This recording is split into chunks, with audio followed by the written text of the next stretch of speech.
দীর্ঘ প্রতীক্ষার অবসান, শান্তিনিকেতনে শুরু পৌষ মেলা উৎসব। 4 বছর পর ফের পৌষ মেলা বিশ্বভারতী। সকালে পৌষ উৎসবে ছাতিমতলায় বিশেষ অনুষ্ঠান, গান ও বৈদিক মন্ত্রে অনুষ্ঠানের সূচনা করা হয়।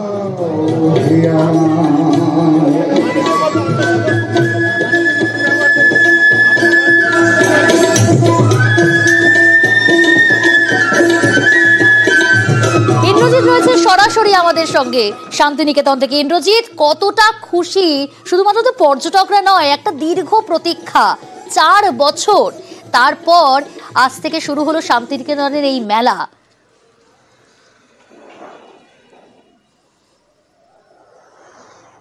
দেখো, একদমই যেটা বলে রাখবো, দীর্ঘ 4 বছরের প্রতীক্ষার অবসান কিন্তু ঘটলো। বিশ্বভারতী এবং শান্তিনিকেতন ট্রাস্ট তারা কিন্তু যৌথ উদ্যোগে তারা পৌষ মেলা শুরু করলো। এবং এই পৌষ মেলা কিন্তু হচ্ছে কোথায়? এটা পূর্বপল্লীর মাঠে। এই পূর্বপল্লীর মাঠে গত বছরও কিন্তু পৌষ মেলা হয়েছিল, কিন্তু কারা করেছিল? না, রাজ্য সরকার করেছিল। সেখানে বিশ্বভারতী শুধুমাত্র তাদের যে মাঠ, সেই মাঠ দিয়েছিল, কিন্তু সেইভাবে পর্যটকরা আসেনি বলেই ধারণা করছিল শান্তিনিকেতনের বাসিন্দারা বা শান্তিনিকেতনের পড়ুয়ারা।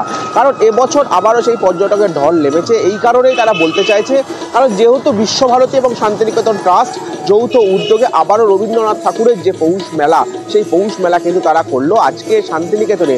ছাতিমতলায় বৈদিক মন্ত্রপাঠ, রবীন্দ্রসঙ্গীত, গানের মধ্যে দিয়ে কিন্তু এই মেলার সূচনা হয়ে গেছে। ইতিমধ্যেই মেলার যে মাঠ, সেই মাঠে কিন্তু বহু পর্যটকরা রয়েছে। যেমনই বিনোদন যে মঞ্চ, সেখানে কিন্তু বাউল গানের আসর, সেই আসরও জমে উঠেছে, সেখানেও পর্যটকরা রয়েছে। পাশাপাশি গোটা মেলা জুড়ে কিন্তু শুধু বীরভূম না, বীরভূমের আশেপাশ থেকে এবং বিভিন্ন জায়গা থেকে বহু পর্যটক তারা এসেছে এবং এই মেলা ঘুরে বেড়াচ্ছে তারা। একদম বেশ। সকাল থেকে তো আমরা প্রথমেই এসেছি ছাতিমতলায় প্রোগ্রাম দেখতে, তার আগে বৈতালিক হয়েছে। তো খুশি মানে প্রচণ্ডই খুশি, 4 বছর পর আবার সেই রকমভাবে জাঁকজমকপূর্ণভাবে মেলা হচ্ছে। মানে এটা তো বিশ্বভারতী স্টুডেন্ট বা আরও আশেপাশে মানুষদের জন্য তো এটা সত্যিই খুব আনন্দকর জিনিস। খুবই আনন্দের আমাদের এই পৌষ মেলা, পৌষ উৎসব আমাদের জন্য অনেক আনন্দ নিয়ে আসে। কোভিডের পর আস্তে আস্তে এবার সব আমরা আবার আগের মতন এই আকাঙ্ক্ষা নিয়েই থাকবো, আরও আনন্দ হবে, অন্যরকম এক্সাইটমেন্ট রয়েছে।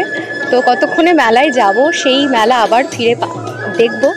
আমি আপ্লুত এবং খুশি যে উপাচার্য হয়ে একটা পৌষ মেলার একটা উদ্বোধন করার সুযোগ পেলাম। বিশ্বভারতীর যে চিরাচরিত যে উৎসবগুলো থাকে, সেগুলো সবগুলোই আছে এবং সাথে বরং 2 দিন আমাদের রাজ্য স্তরের ওদের সাংস্কৃতিক অনুষ্ঠানও রাখা আছে। যেহেতু 4 দিনের জায়গায় 6 দিন মেলা হচ্ছে, আমাদের 4 দিন আর রাজ্য প্রশাসন ওদের 2 দিন।